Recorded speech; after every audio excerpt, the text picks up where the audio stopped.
Hello दोस्तों, आप सबका बहुत बहुत स्वागत है आपके अपने यूट्यूब चैनल गणेशा वर्ल्ड में। दोस्तों, हमारी न्यू प्रश्न बैंक की सीरीज चल रही है और इस न्यू प्रश्न बैंक की सीरीज में हम आज यूनिट 14 जैव अणु वायु मॉलिक्यूल्स का पूरा हल सहित कंप्लीट करेंगे। तो इससे पहले दोस्तों हमने आपको 13 यूनिट कंप्लीट करा दी हैं, है ना। तो यदि आपने नहीं देखा है इन 13 यूनिट्स को तो चैनल की प्लेलिस्ट में आप जाकर देख सकते हैं या फिर वीडियो के डिस्क्रिप्शन में इसका लिंक दिया है, तो आप जाकर इनको देख लें, क्योंकि ये दोस्तों मोस्टली इम्पोर्टेंट सीरीज है। मतलब न्यू प्रश्न बैंक आपके लिए सर्वोपरि है, सबसे पहले आपको इसी को कंप्लीट करना है, ठीक है। तो दोस्तों, अभी तक आपने हमारे चैनल को सब्सक्राइब नहीं किया तो प्लीज़ चैनल को सब्सक्राइब कर लीजिए और बेल आइकन को प्रेस कर लीजिए, ठीक है। तो आइए दोस्तों, फिर हम इसको स्टार्ट करते हैं। तो सबसे पहले दोस्तों, यदि हम यूनिट 14 जैव अणु के मार्किंग की बात करें तो दोस्तों हमें यहाँ से 6 नंबर प्राप्त होंगे। और ये 6 नंबर हमें कैसे प्राप्त होंगे, तो 6 नंबर में दोस्तों हमें 3 ऑब्जेक्ट मिलेंगे एक एक नंबर के, है ना। तो एक एक नंबर के 3 ऑब्जेक्ट मिलेंगे और एक मिलेगा हमें 3 नंबर का क्वेश्चन, ठीक है। तो 3 ऑब्जेक्ट और 3 नंबर का एक क्वेश्चन, इस टाइप से हमारे 6 नंबर कंप्लीट हो जाते हैं, ठीक है। तो हमारा दोस्तों ऑब्जेक्ट देख लेते हैं। तो ऑब्जेक्ट नंबर हमारा एक सही विकल्प है, जिसमें से हमारा पहला है हीमोग्लोबिन है। तो हीमोग्लोबिन दोस्तों प्रोटीन होता है, ठीक है। अब ये प्रोटीन कौन सा होता है, तो ये ग्लोब्यूलर प्रोटीन, मतलब ये गोलाकार प्रोटीन होता है, ठीक है। नेक्स्ट है आरएनए में नहीं पाया जाता। तो आरएनए में क्या नहीं पाया जाता, तो आपको इसमें देखना है। तो दोस्तों जो आरएनए है, आरएनए में यूरेसिल पाया ही जाता है, ग्वानिन पाया ही जाता है, एडेनिन पाया जाता है, केवल थाइमिन नहीं पाया जाता। क्या नहीं पाया जाता, थाइमिन नहीं पाया जाता, ठीक है। तो आरएनए में नहीं पाया जाता तो थाइमिन नहीं पाया जाता, ठीक है। नेक्स्ट है हमारा ऑब्जेक्ट है कौन सा प्रोटीन रक्त प्रवाह द्वारा O2 का अभिगमन करता है, O2 का अभिगमन करता है, कौन सा प्रोटीन, ठीक है। तो जो हीमोग्लोबिन नाम का प्रोटीन है, ये रक्त प्रवाह द्वारा O2 का अभिगमन करता है, ऑक्सीजन का अभिगमन करता है, ठीक है। चलो नेक्स्ट है दोस्तों, नेक्स्ट हमारा दोस्तों ऑब्जेक्ट है, मतलब एक शब्द में आंसर है, शरीर में प्रोटीन की कमी से होने वाला रोग होता है। शरीर में प्रोटीन की कमी से दोस्तों आपको मैं बता देता हूँ, 2 रोग होते हैं। एक होता है हमारा क्वाशियोरकर नामक रोग, ठीक है, क्वाशियोरकर, ठीक है। और दूसरा रोग होता है हमारा दोस्तों एनीमिया, ठीक है। तो ये एनीमिया और क्वाशियोरकर, ये दो रोग है ना, प्रोटीन की कमी से होते हैं। तो इनको आपको याद रखना है। रक्त का थक्का बनने में कौन सा प्रोटीन उत्तरदायी है, तो आपको इसमें लिख देना है फाइब्रिनोजन। क्या लिखना है, फाइब्रिनोजन, फाइब्रिनोजन, ठीक है। ये फाइब्रिनोजन नाम का जो प्रोटीन है, रक्त का थक्का बनने में उत्तरदायी होता है, ठीक है। चलो नेक्स्ट है 2 एमिनो अम्ल अणुओं, 2 एमिनो अम्ल के जो अणु होते हैं, इनके मध्य कौन सा बंध पाया जाता है, तो इसका जो आंसर है मेरे भाई वो पेप्टाइड बंध है। कौन सा बंध है, पेप्टाइड बंध, ठीक है। तो ये आंसर आप क्लिक कर लीजिएगा, पेप्टाइड बंध होता है, ठीक है। चलो नेक्स्ट हम आगे बढ़ते हैं और हमारा अब है सही जोड़ियाँ। सही जोड़ियाँ नंबर 1 है हमारा प्रोटीन की संरचना। प्रोटीन की संरचना क्या होती है, प्रोटीन क्या है, एमिनो अम्ल से बना होता है और एमिनो अम्ल में होता है पेप्टाइड बंध। तो इसमें ये पेप्टाइड बंध, ये पहला आ जाएगा। डीएनए, तो डीएनए क्या होता है, तो डीएनए डीएनए है ना। तो डीएनए का फुल फॉर्म क्या है, डीऑक्सीराइबोस, ठीक है। तो ये हमारा दूसरा हो जाएगा, ठीक है। और द्विकुंडलित संरचना किसकी होती है, डीएनए की होती है, तो ये हमारा थर्ड हो जाएगा। तो इस टाइप से हमारी जोड़ियाँ कंप्लीट हो गई, ठीक है।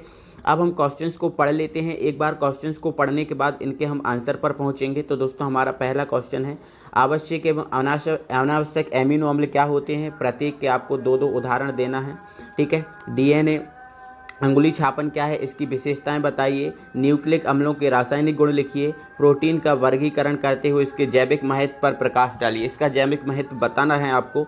नेक्स्ट है क्या होता है जब प्रोटीन का विकृतीकरण होता है, मतलब जब प्रोटीन का विकृतीकरण होता है तो क्या होता है, इसमें आपको ये बताना है। नेक्स्ट है हमारा डीएनए तथा आरएनए में अंतर लिखिए, मतलब जो डीएनए और आरएनए है इसमें आपको अंतर स्पष्ट करना है।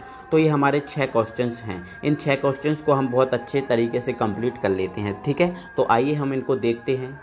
हमारा पहला क्वेश्चन था आवश्यक तथा अनावश्यक एमिनो अम्ल क्या होते हैं, उदाहरण दीजिए। ये हमारा पहला क्वेश्चन था। तो दोस्तों आवश्यक एमिनो अम्ल पे बात करें तो ऐसे देखो, आवश्यक मतलब जिनको हमारे शरीर में आवश्यकता है ना, और जिनको हमारे शरीर के लिए आवश्यकता नहीं है वो हो जाएंगे अनावश्यक। ठीक है, तो ऐसे एमिनो अम्ल जिनकी आवश्यकता मानव स्वास्थ्य तथा वृद्धि के लिए होती है आवश्यक एमिनो अम्ल कहलाते हैं। बस इतना सा लिखना है। ठीक है, अब आवश्यक एमिनो अम्ल में आते कौन है, तो आपका जो ल्यूसीन है ये आता है, वेलिना आता है और फेनिल एलानीन, है ना। तो ल्यूसीन, वेलिना और फेनिल एलानीन ये आते हैं आवश्यक में, है ना। और अनावश्यक एमिनो अम्ल तो ऐसा एमिनो अम्ल जिनकी आवश्यकता मानव स्वास्थ्य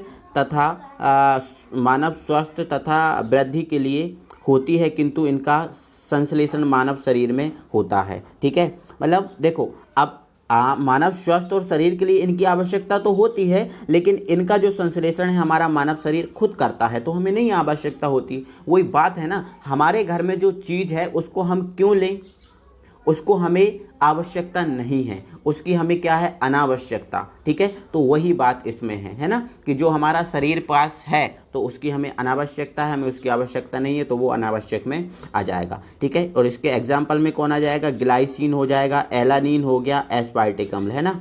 तो ग्लाइसिन, एलानीन और एस्पार्टिक अम्ल ये हो जाएंगे हमारे अनावश्यक एमिनो अम्ल। आई होप कि आपको समझ में आ गए होंगे। ठीक है, अब हम सेकंड क्वेश्चन पे पहुंचते हैं। हमारा सेकंड क्वेश्चन है डीएनए अंगुली छापन क्या है। तो दोस्तों डीएनए अंगुली छापन, ठीक है, तो अक्सर आपने देखा होगा दोस्तों, किसी व्यक्ति के डीएनए के क्षारकों का क्रम निश्चित होता है। आपने डीएनए आरएनए आपने पढ़ के रखा है, और ये चीज़ आपने देख ही रखी होगी कि प्रत्येक व्यक्ति के लिए डीएनए क्षारकों का क्रम निश्चित होता है। और आपको दोस्तों एक चीज़ और बता दूं, अक्सर आपने देखा है कि आजकल बैंक में जाओ तो फिंगर का काम चल रहा है। आजकल आपको कुछ चीज़ निकालनी है, आपको कोई फॉर्म डालना है तो आपको फिंगर लगाना पड़ेगा। तो ये फिंगर लगाते क्यों हैं, और फिंगर लगाते भी हैं तो ये फिंगर चेक क्या करता है, तो फिंगर हमारे जो है ना डीएनए का क्रम चेक करता है। ठीक है, वो क्या होता है, प्रत्येक व्यक्ति के लिए जो डीएनए का क्रम जो होता है ना मेरे भाई, वो बिल्कुल निश्चित होता है और अलग होता है। दुनिया में करोड़ों जनता है, ठीक है, लेकिन प्रत्येक व्यक्ति का ये जो क्रम है ना बिल्कुल अलग है ना, किसी का किसी से मैच नहीं करता, है ना। तो ये जो डीएनए है बहुत बड़ा सिस्टम है। ठीक है, तो आपको बता दे रहा हूँ, किसी व्यक्ति के डीएनए के क्षारकों का क्रम निश्चित और अद्वितीय होता है, बिल्कुल होता है। एवं इन क्षारकों के क्रम को निर्धारित करना, मतलब इन क्षारकों को पकड़ना, ज्ञात करना ही कहलाता है डीएनए अंगुली छापन। बस इतना आपको लिखना है। इसके बाद यह प्रत्येक कोशिका के लिए, मतलब ये तो देखो व्यक्ति के लिए तो बात अलग ही हो गई, कोशिका के लिए भी बात कर रहे हैं। ठीक है, यह प्रत्येक कोशिका के लिए निश्चित बात समान होता है। इसे किसी भी इलाज द्वारा बदला नहीं जा सकता। कोई भी आप इलाज करा सकते हैं लेकिन बदला नहीं जा सकता। ठीक है, सामान्यतः व्यक्ति की पहचान के लिए उसके अंगुली के शीर्ष भाग को काम लिया जाता है। जो अंगुली होती है उसके शीर्ष भाग को यूज़ किया जाता है। ठीक है, किंतु वर्तमान में पहचान छुपाने के लिए इसका दुरुपयोग चल रहा है। डॉक्टर लोग अपना ट्रायल कर रहे हैं कि कोई सक्सेस हो जाए, बट सक्सेसफुल अभी तक नहीं प्राप्त हुआ है। ठीक है, तो ये हमारा डीएनए अंगुली छापन हुआ। अब इसकी विशेषताओं के बारे में पूछा था डीएनए अंगुली छापन की, तो डीएनए अंगुली छापन की ये विशेषताएं हैं कुछ, कि मतलब संस्थानों या प्रयोगशाला में अपराधी की पहचान करने में इसका यूज़ कर सकते हैं। किसी पैतृकता निर्धारित करने में, मतलब किसी के फादर्स का पता करना है, मदर्स का पता करना है, तो ये निर्धारित हो सकता है। अज्ञात मृत शरीर की पहचान, मतलब कोई मृत शरीर है तो उसकी भी हम पहचान इससे कर सकते हैं। नेक्स्ट है जैव विविधता, विकास पुनर्लेखन में किसी प्रजाति समूह की पहचान करने में। ठीक है, मतलब किसी भी प्रजाति का पता करना है कि कहाँ कौन सी जाति का, ये सब चीज़ें तो इसकी पहचान कर सकते हैं। ठीक है, तो ये इसकी कुछ विशेषताएं रहीं। ठीक है, चलो अगले क्वेश्चन से पहुंचते हैं दोस्तों। अगला हमारा क्वेश्चन है न्यूक्लिक अम्ल के रासायनिक गुण लिखिए। तो दोस्तों न्यूक्लिक जो अम्ल है इसके रासायनिक गुण लिखने को बोला है। ठीक है, बट ये क्वेश्चन ही परफेक्ट नहीं है। ठीक है, तो आपको करना क्या है दोस्तों, इस क्वेश्चन में पहले आपको न्यूक्लिक अम्ल की परिभाषा देना है। ठीक है, जो न्यूक्लिक अम्ल है इसकी आपको परिभाषा देना है। तो इसकी परिभाषा क्या हो जाएगी, न्यूक्लिक अम्ल अत्यंत महत्वपूर्ण जैव अणु होता है जो सभी जीवित कोशिकाओं के केंद्रक में उपस्थित होता है। न्यूक्लिक अम्ल carbon, hydrogen, oxygen, nitrogen, phosphorus, मतलब दोस्तों ये देखो कितने कार्बन हुआ, हाइड्रोजन हुआ, ऑक्सीजन हुआ, नाइट्रोजन हुआ, फास्फोरस, इस 5 तत्वों से मिलकर बना होता है। ठीक है, कि जटिल कार्बनिक यौगिक होते हैं जो धागे के समान बृहद अणु होते हैं, मतलब धागा जैसे होता है ना, बहुत बड़ा ना, इस टाइप से होते हैं, है ना, जो जीवित कोशिकाओं के विकास, प्रजनन एवं अनुवांशिक गुणों में महत्वपूर्ण भूमिका निभाते हैं। ठीक है, ये हो गया। आगे बात करें तो न्यूक्लिक अम्ल न्यूक्लियोटाइड्स की लंबी श्रृंखला होती है। न्यूक्लिक अम्ल जो है ना, जो न्यूक्लिक अम्ल हैं, इनकी जब लंबी लंबी श्रृंखलाएं बनती हैं तो ये न्यूक्लियोटाइड्स कहलाती हैं। ठीक है, जब बहुत सारे न्यूक्लिक अम्ल आपस में मिलते हैं तो न्यूक्लियोटाइड्स कहलाते हैं, जिसे पॉलीन्यूक्लियोटाइड्स कहते हैं। ठीक है, न्यूक्लिक अम्ल न्यूक्लियोटाइड की लंबी श्रृंखला होती है, मतलब जब न्यूक्लिक अम्ल बनती है तो न्यूक्लियोटाइड्स, और न्यूक्लियोटाइड से पॉलीन्यूक्लियोटाइड्स बन जाता है। ठीक है, तो ये श्रृंखला होती है। ठीक है, तो आगे हमने देखो इसके रासायनिक गुण की बात करें तो न्यूक्लियोटाइड 3 रासायनिक घटकों का बना होता है, मतलब इसका ये है। बस क्वेश्चन थोड़ा सा अलग टाइप से दिया है, बट आपको इस टाइप से ही लिखना है। ठीक है, तो 3 रासायनिक घटकों से मिलकर बना होता है। वो कौन कौन से घटक हैं हम आपको दिखाते हैं। ठीक है, चलो तो हमारा दोस्तों पहला रासायनिक घटक है इसका फास्फेट समूह। ठीक है, दूसरा हमारा रासायनिक घटक है पेंटोस राइबोस शर्करा या डी ऑक्सी राइबोस। ठीक है, फेंटोस राइबोस शर्करा या डी ऑक्सी राइबोस। थर्ड है हमारा विषम चक्रीय बेस, है ना, और विषम चक्रीय बेस में कौन आता है, पायरिडीमीन, है ना, के व्युत्पन्न, और पायरिडीमीन में के व्युत्पन्न में कौन आता है, थाइमीन, यूरेसिल, साइटोसिन। ठीक है, ये हम प्यूरिन के व्युत्पन्न, है ना, और प्यूरिन के व्युत्पन्न में कौन आता है, एडिनिन और गुआनिन। तो ये आपको इधर तक आपको लिखना है। ठीक है, इधर तक का आपका क्वेश्चन कंप्लीट होगा। ठीक है, और आगे भी आप लिख सकते हो कि न्यूक्लिक अम्ल 2 प्रकार के होते हैं, DNA, RNA, deoxyribose, nucleic acid, और ये इतना आप कंप्लीट कर सकते हो, तो कोई प्रॉब्लम नहीं है, आपका ये बेस्ट आंसर रहेगा। ठीक है, चलो नेक्स्ट दोस्तों हम अगले क्वेश्चन पे बात करते हैं, और अगला क्वेश्चन है हमारा दोस्तों प्रोटीन का वर्गीकरण करना है और इसका कुछ जैविक महत्व बताना है। ठीक है, तो प्रोटीन के वर्गीकरण की बात करें तो दोस्तों जो प्रोटीन का वर्गीकरण 2 प्रकार से किया जाता है, आपको बिल्कुल ऐसे ही करना है। ठीक है, जल अपघटन के आधार पर और आणविक संरचना के आधार पर। ठीक है, जल अपघटन के आधार पर बात करें तो ये 3 प्रकार के होते हैं, सरल प्रोटीन, व्युत्पन्न प्रोटीन और संयुक्त प्रोटीन। ठीक है, और आणविक संरचना के आधार पर बात करें तो ये 2 प्रकार के होते हैं।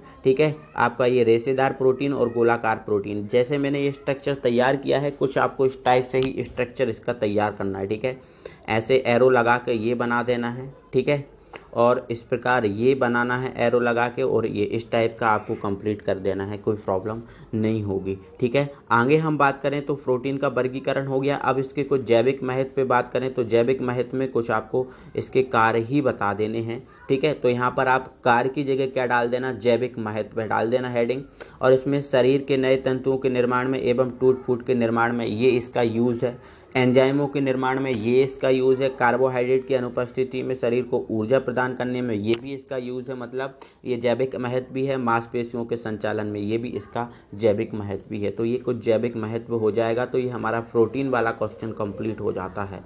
ठीक है, नेक्स्ट है हमारा प्रोटीन का विकृतीकरण समझाना है। दोस्तों आपने प्रोटीन के विकृतीकरण का एक एग्जाम्पल देता हूँ मैं। दोस्तों आपने अंडा देखा होगा, आपने कच्चा अंडा देखा होगा, तो देखते हैं हम कच्चा अंडा हमने सभी ने देखा होगा। तो कच्चा अंडा कुरकुरा होता है, अगर हम उंगली से उसको टच करें थोड़ा सा फोर्स लगा के तो वो टूट जाएगा, फोर्स लगा के टूट जाएगा, क्योंकि वो कुरकुरा होता है और अंदर उसके एक लिक्विड पदार्थ भरा होता है, लिक्विड पदार्थ भरा होता है। ये प्रोटीन मूल रूप है, ये प्रोटीन का मूल रूप है। लेकिन यदि इस प्रोटीन को हम गर्म कर दें, यदि हम इस प्रोटीन को गर्म कर दें, इस अंडे को यदि हम उबाल लें, तो हम देखेंगे कि अंडे का जो सफ़ेदी भाग है वो भी रबर जैसा हो जाएगा, और उसके अंदर जो लिक्विड भाग भरा हुआ है वो भी उसका रबर जैसा हो जाएगा। आपने अक्सर ये चीज़ तो देखी होगी। तो दोस्तों हमने क्या किया, पहले प्रोटीन कुरकुरा था, अब हो गया रबर जैसा, मतलब हमने प्रोटीन को क्या कर दिया,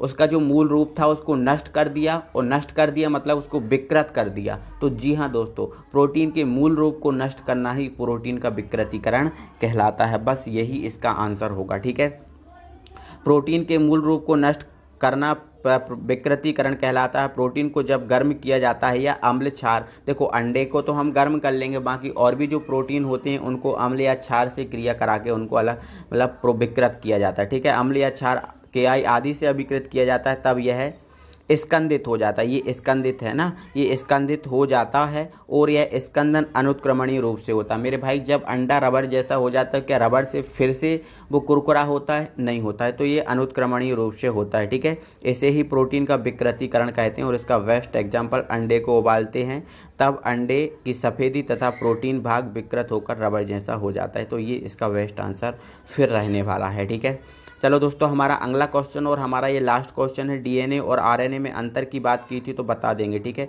तो डीएनए की बात करें तो ये डीऑक्सीराइबोज शर्करा होती है ना, डीएनए है ना, डीऑक्सीराइबोज शर्करा है ना, और ये आरएनए की बात करें तो ये राइबोज शर्करा होती है। ठीक है, चलो, ये अनुवांशिक गुणों को एक पीढ़ी से दूसरी पीढ़ी तक ले जाते हैं डीएनए। ठीक है, लेकिन ये अनुवांशिक सूचनाओं के वाहक होते हैं जो प्रोटीन संश्लेषण में केवल भाग लेते हैं। ठीक है, ये अनुवांशिक गुणों को एक पीढ़ी से दूसरी पीढ़ी तक नहीं ले जाते। जैसे हमारी जो बस होती है ना, एक स्थान से दूसरे स्थान तक हमें ले जाती है। ठीक है, क्या वो हमारे साथ में ही रहती है? नहीं रहती, केवल वो वाहक का कार्य करती है। तो आरएनए केवल वाहक का कार्य कर रहा है मेरे भाई। ठीक है, इसमें एडेनिन, ग्वानिन, साइटोसिन व थाइमिन क्षार होते हैं और इसमें थाइमिन की जगह यूरेसिल होता है, बाकी तीनों क्षार इसमें एडजस्ट होते हैं। अब फोर्थ पॉइंट इसमें है नहीं है, बाकी आप ऐड कर लेना। इसकी यह द्वि हेलिक्स होता है, यह द्वि हेलिक्स होता है और जो आरएनए होता है वो एकल हेलिक्स होता है। ठीक है, तो ये 4 पॉइंट हमारे कंप्लीट हो जाएंगे। तो इस टाइप से दोस्तों हमारी वीडियो को आज हम फिनिश करते हैं और हमारी केमिस्ट्री की प्रश्न बैंक है ये भी फिनिश है और आपकी अब जो डिमांड आएगी उसके अकॉर्डिंग काम कराएंगे और इसके आधार पर दोस्तों हम 3 मॉडल आपको देंगे, 3 मॉडल पेपर आपको देंगे हम। उन मॉडल पेपर को इन प्रश्न बैंक से ही हमने निकाला हुआ है, बनाया हुआ है, तो उनको भी आप बहुत अच्छे से कंप्लीट कीजिए तो आपका 100% कवर हो जाएगा। और अलग से जो भी आपको चाहिए वो हमें कमेंट में कमेंट करके बताइए तो हम आपको प्रोवाइड करने की पूरी कोशिश करेंगे। ठीक है, तो दोस्तों अपने ज़्यादा से ज़्यादा लोगों को शेयर करो, है ना। मिलते हैं अगली वीडियो में। Thank you very much.